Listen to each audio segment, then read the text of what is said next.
Harper, thanks so much for coming on to Live Your Life with Purpose podcast. I'm really, we just got introduced just a short period of time ago through our family, and was really grateful to be able to kind of highlight and share your story. And so, for those who haven't read an article that was just released, maybe you can kind of tell us a little bit about that. Yes. So I had an article released on the OC 87 Recovery Diaries, Mm, and it is about my journey with obsessive compulsive disorder. yeah. That I deal with both obsessive compulsive disorder and major depressive disorder and some Mm, other stuff too, but we won't get sure. into that. And so I basically started off my journey always being an anxious child. Sure. Yeah. Like recently, I had my grandfather tell me a story of that going to bed when my parents went on a date. He was babysitting me. I sat in my bed for hours screaming and crying because I didn't want to be Mm. alone. Oh, wow. And eventually, I climbed out of my crib somehow Yeah. and I went to sleep on the floor with my brother. So, like, I was always an anxious child being away from certain people. Hmm.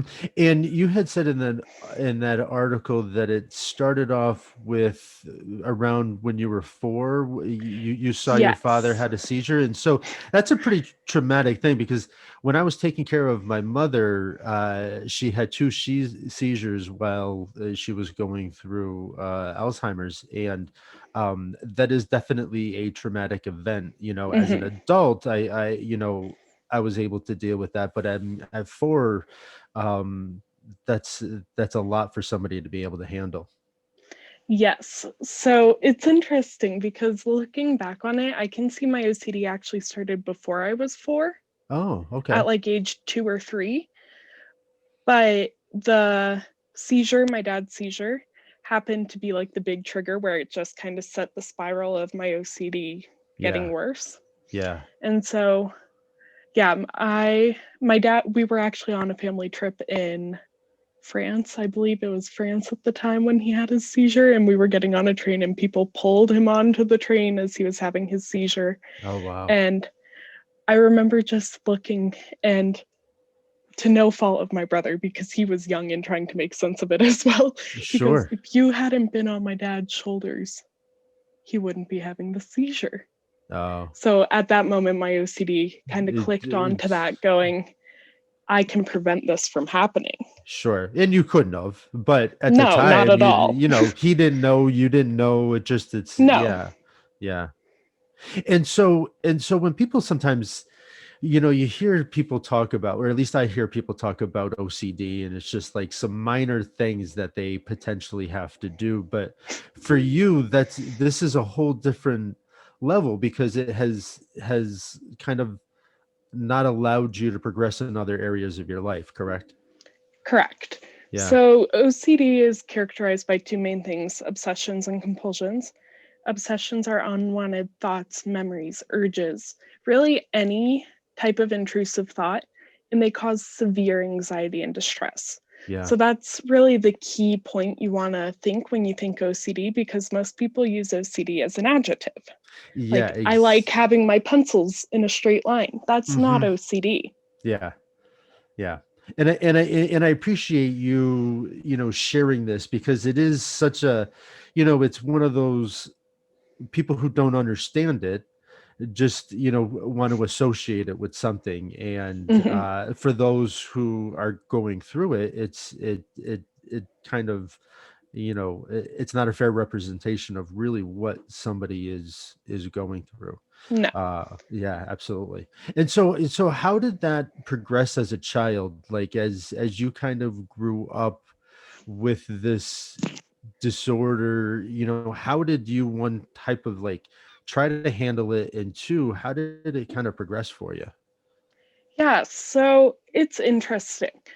Because I was always an anxious child, we never really picked up on the fact that something was wrong. Mm, That my family didn't notice because I had always been that way. And I didn't notice because that was my normal. mm-hmm, That I had never experienced anything different from anxiety. mm-hmm. So, how was I supposed to know that a normal person didn't feel this way? Gotcha. Yeah.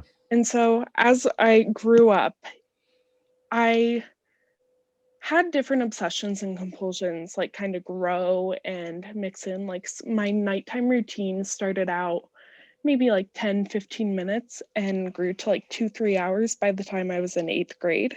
Mm.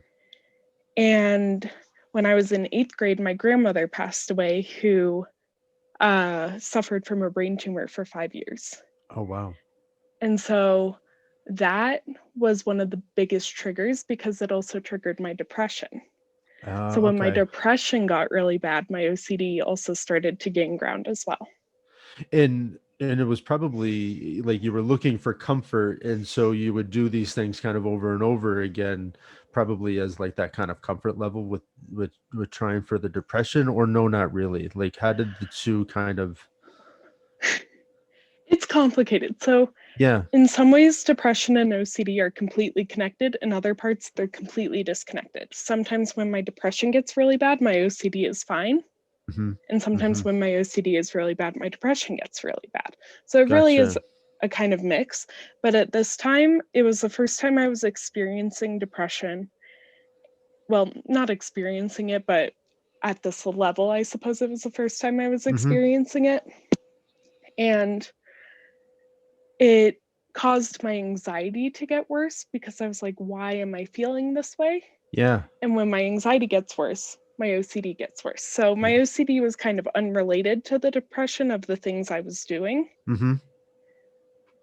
but connected in terms of it started because the depression started. Yeah. Yeah. Absolutely. And so if this happened in eighth grade and you were then spending like 3 hours a night getting ready for bed, I mean, that starts to cut away a tremendous amount of time of, different things that you're able to do. So when did you ever start to, I guess, when did you start to, maybe see somebody to identify, okay, well, if I'm spending 3 hours, is there a way to now start Yes. to work with that? Yeah. So this is when I started seeing that one therapist. Gotcha. Yeah. For those of you who don't know, I started seeing an abusive therapist who at the time I didn't know was abusive, obviously. um, and so she was the first therapist I had ever seen And that, and like, that's such a, you go to a therapist for the for safe help. space and for somebody to really, yeah, to to give you guidance and do all of that. And especially at an early age, you don't think otherwise, or you're just kind of giving all of your trust to this individual, because Yes. everyone says, "Oh, go do this. It should feel, it'll help," and all of those things. But that's what I think sometimes can really give that industry a bad name, is those folks that really do more harm than good. Yes, I completely agree. So I started seeing a therapist in eighth grade, but at the time we still didn't really recognize what I was doing as OCD because there's so much misinformation out there about Yeah. OCD. So really the stigmatized, I like things straight and I like things clean, were what our definition was of OCD. Hmm. Hmm. And so after I think a year and a half, that therapist called my mom a bitch and I was like, I'm out. You can Yeah. insult me all you want, but you can't insult my Mm. mom. And that's and it's behind, it's almost like incomprehensible that that would even happen to, a child in therapy, where, you would be in this, somebody would look to kind of control a situation versus help a situation. Yes. And uh wow. And so what did your family think when you eventually kind of told them all of the things that were happening while you were in therapy? Like, So that's also very complicated because I repressed the memories for about 2 years that I mm, had no recollection of what happened during that time. And gotcha. so when I entered my second round of treatment is when the memories started coming up. Hmm. And I revealed to my parents then and my siblings, but I think at the time they they all knew she was a bad therapist, but I had trusted her trusted. Yeah. I guess you have to put in quotations because she had told me nobody else could or would help me. And that's ultimately the reason I stayed with her. Oh, So I think telling my family, they weren't surprised, but heartbroken for me. sure. Yeah. Yeah.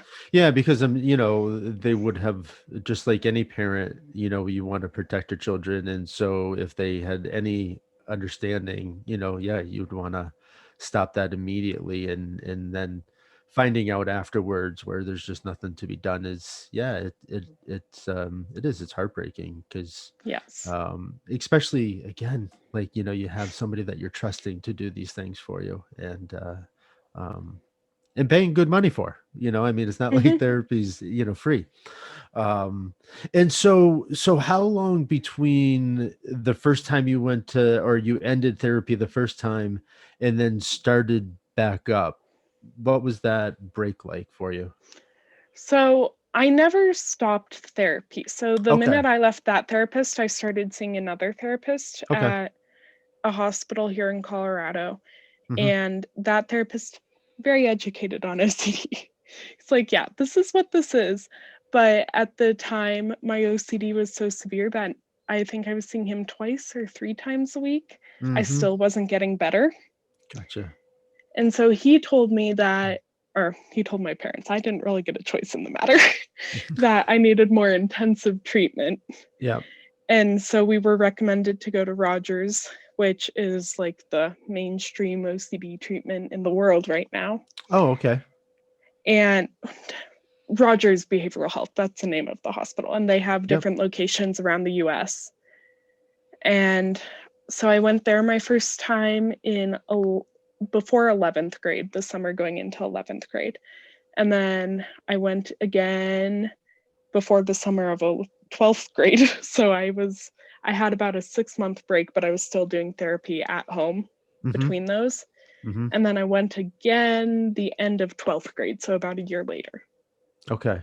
Okay. And so what was therapy like there, and how did that help at all? Did it? Yeah, so treatment for OCD is called ERP, or exposure and response prevention therapy. And it's basically introducing yourself to your fears and trying to Mm, resist your compulsions as you're introduced to those fears. And so it's very hard. Like, yeah. if you were afraid of swimming, I mean, you do gradual steps to go swimming, like you'd walk to a pool but not get in the water. You'd touch Mhm, the water and all that, but eventually it would be jumping in the water, you know? mhm. And so I would say it helped to an extent. The first time I was there, the first two times I was there, it was life saving. Mm, And ultimately, the thing that had me go back is because my OCD kept progressing and getting worse. okay. Even though I kept doing the same amount of exposures every day and the Mhm. same amount of work every day to keep up and help my OCD, it obviously did not work. So it gave me my life back for about maybe 5 months at a time. And then Okay. OCD would eventually progress and get worse again. Yeah. Now, did that allow you to, kind of be in school and stay in school? Like, how was school for you during this whole time? Because I would imagine it couldn't have been easy. No, school was tough. In middle school, I was a 4.0 honor roll student. Mm, I think my finishing GPA of high school was in the twos. yeah. Yeah. So not only did I took 5 years of high school because I missed about a year for treatment. Okay. And then I failed several classes because at school I couldn't touch pencils, pens, books. I couldn't write. I couldn't use computers. I couldn't use certain numbers in math class. Like, I Mm, was so debilitated by this illness that I couldn't do the things I needed to do school, which ultimately led me to fail classes. yeah. And Yeah. of course, teachers don't understand how severe it can be. So they, like, as compassionate and as kind as they wouldn't understand, oh, she can't touch a pencil. We should let her work on that, you know? Well, yeah, and it's again, it's not to anyone's fault, but the more that we don't understand something, we just kind of brush it off, or we feel like, okay, well, we helped, but have you really? And so, we should kind of go above and beyond to be like, okay, well, it's not about what you can't do, because I think that when somebody who doesn't have a disease looks at somebody that has a particular disease or a particular ailment or a disability or something along those lines, we automatically group somebody into something that they can't do, and instead of just looking at what people can do, right? And so, um, it would have been great, I'm sure, if the teachers then just took a little bit of time to understand, okay, well, if you can't do these things, what could we still do that would allow you to still progress through the class, and Yes. maybe take a verbal exam, or maybe do something differently than another student, but still allowed you to participate and do things just a little differently. Yes. Yeah. Did you ever have any teachers like that, or was that pretty much your entire experience?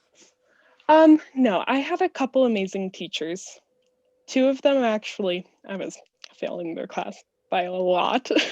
They Mm, passed me in their classes because they saw how hard I was just trying to live, mhm, mhm, and they passed me with a 60%, and I was mhm. so thankful for that I will be forever grateful for Yeah. that. And then I also had one teacher in 10th grade, amazing person. Mhm. He actually saved my life. That I had a plan for suicide, and he found my note. And Mm. one thing led to another, but he ultimately was the one who got me help. That's a And wonderful story. That's amazing. yeah, and I'm forever grateful for this teacher. And I mean, he went above and beyond trying to help my anxiety. Unfortunately, at the time, that was when I was seeing the abusive therapist, and I just Mm. wasn't doing well. I wasn't there mentally. Yeah, And yeah. so I remember his wife has anxiety, so he brought in her aromatherapy and was like, we can try different scents and let me smell the different scents, and Mm. would put like a tissue with some of the aromatherapy on it. It was That's how wonderful of him so to kind. at least try something, to at least make an Yeah. effort to be like, okay, well, how can we, yeah, How can we try something different to see if it helps? yeah, Yes. yeah, yeah, absolutely. And so after high school, so you graduated, were you able to then think about college? Was that an option? Like what was that road like? So I am technically in my freshman year of college right now. Okay, awesome. That I graduated 2020. Yeah. I have to think about that because I was supposed to graduate 2019. And so I'm Oh, like, wait, what year did I actually graduate? yeah, yeah. um, so And I this was after my brain surgery, which I guess we should yeah. go into that as Well, well. yeah, and I was gonna, that was part of what we're gonna get into, but I think now is, we might as well talk. So, after trying different therapies, what did your doctor then potentially So, how did you find out about this type of treatment? Yes. So my therapist who recommended me to Rogers saw that I was just fatigued of treatment. I Yeah. couldn't do anything more and nothing was helping, and I was just so tired. And he's like, "Okay, I at the same hospital, which is the University of Colorado Yep. hospital." Um he was like, "I know this doctor who is programming patients' DBS machines, devices, not machines. I guess they are machines. Yeah. Close enough." Yeah. um and so he emailed this doctor and I got in with her. And then it was about a 6-month process to become a candidate. So I Hmm. had to do a skid interview, which is every question in the DSM, or the diagnostic criteria for mental illness, asked you. I had to do neuropsych testing. I had to do all sorts of stuff to become a candidate. And so I finally became a candidate, and they agreed that I would be a good person to have the surgery. And then it would take about an additional 6 months for insurance to approve the surgery with 4 appeals.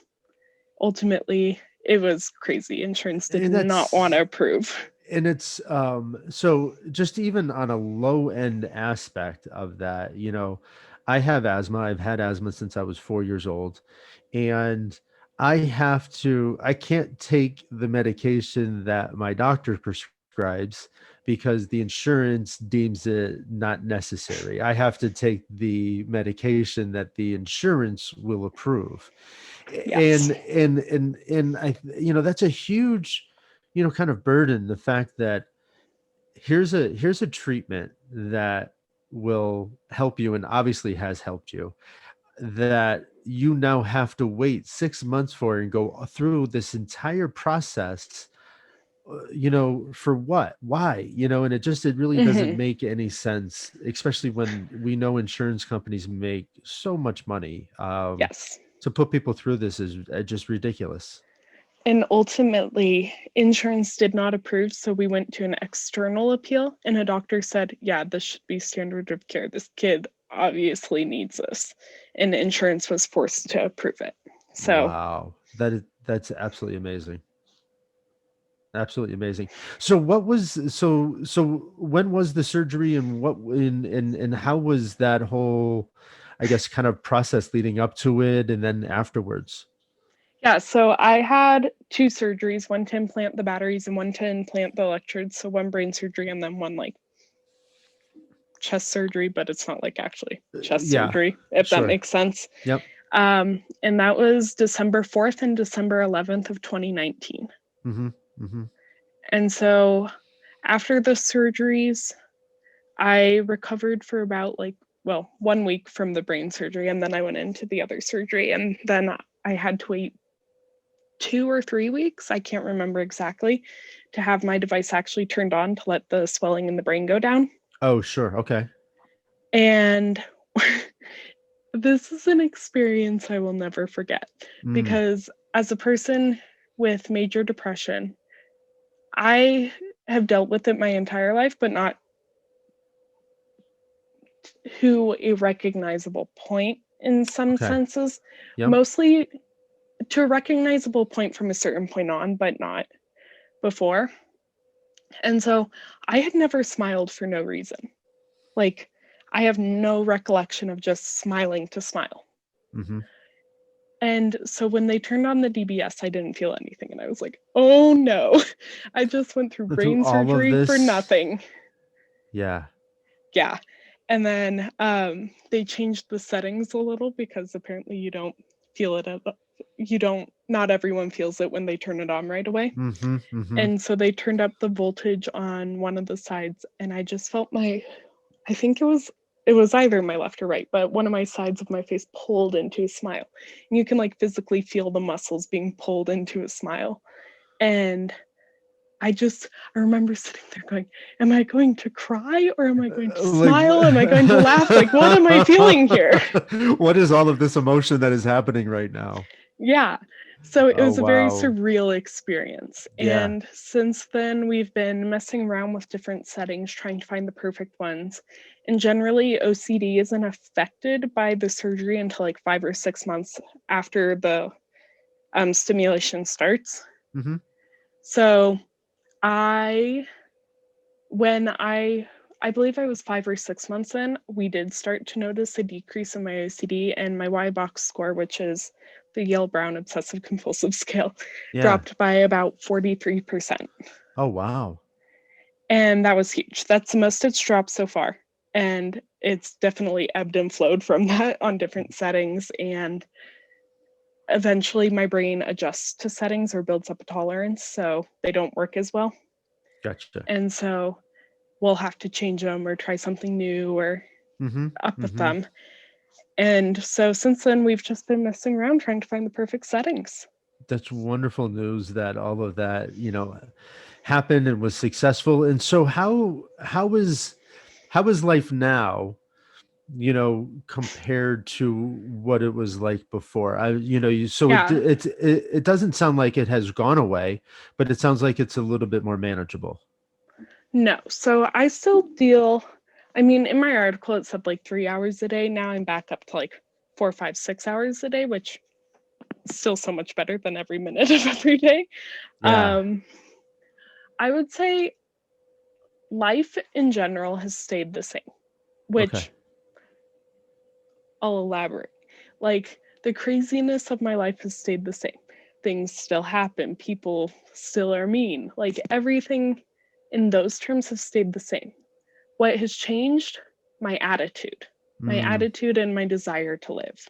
That I used to deal with chronic suicidal ideation for like 5, 6 years before surgery. And now on a rough day, maybe like one or two thoughts of that. So I'd really say the main thing that has changed is my desire to live. I no longer want to die. I have the motivation and the desire to live.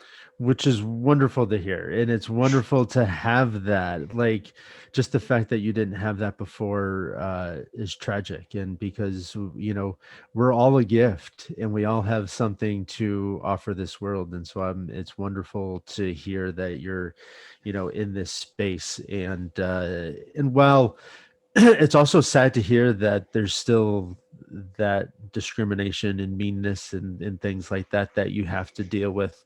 Um, and that makes it even more and more appreciative for you to continue to share your story because, you know, eh, that takes a level of being brave that is on another level because you open yourself up and you're vulnerable and to be vulnerable when people are not so nice is an amazing quality. So thank you for all of that, and thank you for sharing your story. Now, Thank you. now, as far as now, you're back in school, and I love where you are headed and what you are looking to do. So maybe you can share a little bit about what your purpose is now as far as education, and how do you want to utilize that afterwards? Yes. So this has changed a little bit that I started school in the fall at Rocky Mountain College of Art and Design, Mm-hmm. and it turns out art school online is hellish. Oh, okay. Yeah. Because I wasn't, it was all online. There was no in Yeah. person Yeah. contact, Yep. no going to classes. And there was, you had to sign up to go to campus and everything and utilize the equipment and all that. And I never Mm-hmm. did that. Mm-hmm. So I really didn't enjoy school. Yeah. So I'm taking the semester off this semester. And I went down to Florida to visit my grandfather for about 2 months. Mm-hmm. And then in the fall, I am going to go to a different school, which I still need to apply, but Yeah.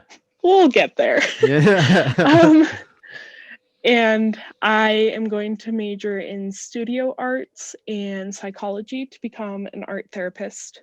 Mm. And then I will have to eventually get my master's and become an art therapist for real. I love that. I love that you're taking something that you are kind of dealing with and then being able to kind of help others in that same capacity in a different way. And um, so I applaud you for all of that. Now, how does that feel thinking about that? I mean, I'm sure it's got to feel amazing to kind of be like, yeah, this is really what I want to do and what I want to do for others. Yes, it's been a pot of mixed emotions. Sure. That I'm very excited and hopeful for the future, but at the same time, I'm still very nervous. That for a while, I was going to become an art teacher and not an art therapist because I didn't think psychology is what I wanted to do. Hmm. My thought process behind it was I have been a patient of like in therapy and in all this stuff for so many years with no break. Do I really want to do that as a career and have it be the rest of my life? Mm. And ultimately, I really had to think about that. And I made the decision no, I don't want that to be the rest of my life. And then this past semester, with no psychology, no learning about it, no anything. I mean, obviously, I was in therapy and that kind of stuff, but Yeah. with no learning, no classes or education on psychology, I decided, wait, I really enjoy this. I'm really interested in it. Why would I not want to do that? And Yeah. so I'm back on the track of wanting to do it. Excellent, excellent. And so, is this device something that you will always have to, wear? Is there, is it is So it's under my skin, like not it's there wear? I mean, forever. yeah. Okay, gotcha. Okay, no, you're all good. I was like, wait, I guess I don't know. So yes, I will probably always utilize it. Yep. Okay. Um, and I'll have to have my batteries changed. Like these ones should last about 2 years, and then I can get rechargeable ones, which should last about 10 years. Mm-hmm. Mm-hmm. And then I never have to go in for brain surgery again, Oh, hopeful good. that I don't get an infection or Yep. something like that where they'd have to take it out. But yeah, I'll probably use it the rest of my life unless I'm doing Yeah. really well and like OCD has disappeared, but Sure. the Sure. chances of that are slim. Well, and what a wonderful reason to have to, have to do that again, Hmm. is not having to need it. And so, how was the decision to have brain surgery? Was that one that was an immediate, like, yes, I want to do this, or was that one that really did you have to think about it?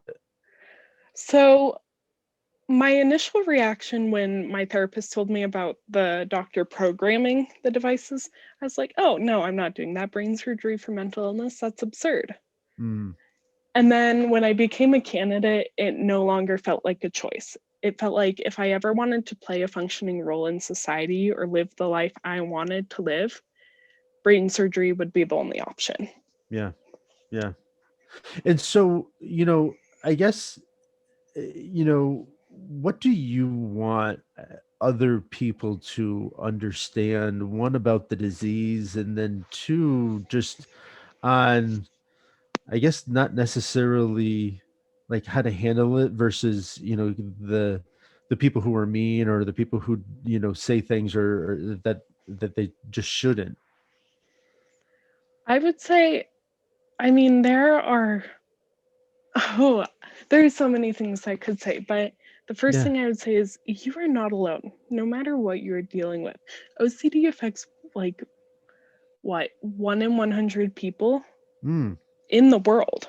yeah. And that's lots of people. That's Not lots going of to do the people. math there, but that's lots Yeah. of people. Yeah. And so I think the first thing to understand is you are not alone. Even if you're alone in your obsession and compulsion, the way you are feeling because of those obsessions and compulsions, someone else is feeling that way too. Hmm. And I think that's, I think the first time I realized I wasn't alone in what I was dealing with was when I went to Rogers for the first time Hmm. and I was in a pediatric program and I had probably like 10 other people in that program with me. And I saw all of them suffering in the same way I was, but Yeah. also supporting one another in the same way I was.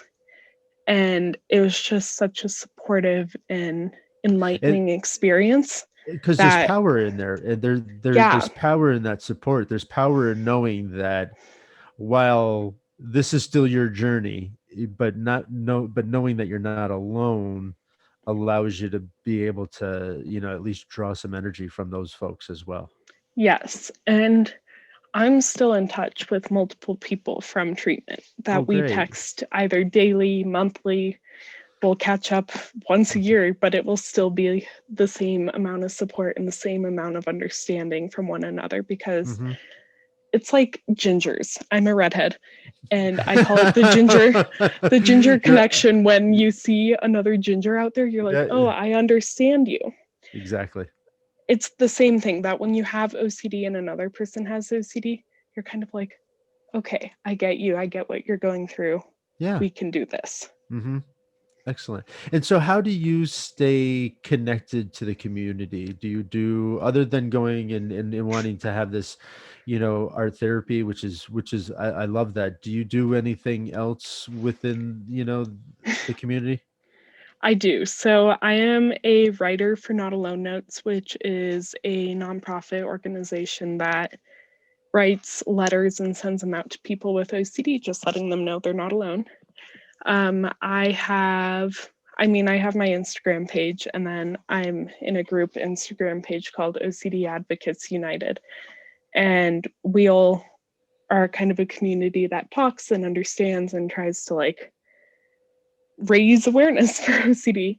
Yeah. Um, and then currently, I am working on a project that I am calling Cranes for Change, where I have been writing letters to inpatient psychiatric patients and just a little note with a paper crane in it Mm. saying what the paper crane symbolizes. And then also, I hope this journey treats you well and that you find hope in a Oh, life that's worth living. wonderful. Yeah. And so what does the crane represent?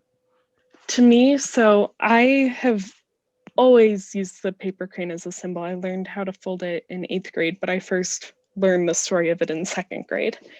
And to me, it symbolizes hope and healing, that Mm. there is always hope and there is always healing possible that may be hard, but hopefully it's worth it.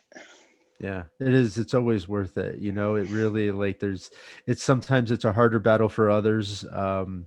But on the end, and obviously you show that in your journey that it is, that there's, that there can be light at the end of that tunnel, and there's always a reason to be here and to find some purpose. And I love that you have done that. And so how do you stay so, having gone through that depression, do you still deal with a form of depression? You seem like a Yes. very, very positive individual. And so how does that still affect you? It's funny because lots of people are shocked to hear I have depression. And I'm just like, yeah, yeah. um, really, though, depression, when I was really struggling, affected me in self hatred, the form of Mm, self hatred. And it would, I mean, part of it was part of what the therapist had done to me and all that. yeah. But mostly it was thoughts of like, I'm not deserving to live. Like, I do not deserve this life. And now it has kind of switched from that to like low motivation, where I really struggle to put something into gear or do something. And where I don't think people realize that depression can be physical too. I mean, not Yeah. like Yeah. physical illness, but physical in terms of like it affects you and what you can do. Yeah. Yeah. Yeah, absolutely. And so, as we kind of wrap up here, how can people get involved and maybe connect with you through Instagram? I'll certainly share some information at the end of the video, but it'd be nice for people who may be experiencing this to be able to find support through you, because Yeah, you are a wonderful individual that shares a lot of thank support. I you. appreciate that, Harper. Absolutely. Really, Instagram is probably the best place to reach me. You can DM me, Sure. and may take me a bit because I'm not always good at checking my DMs, Yeah. but I eventually will get back to you.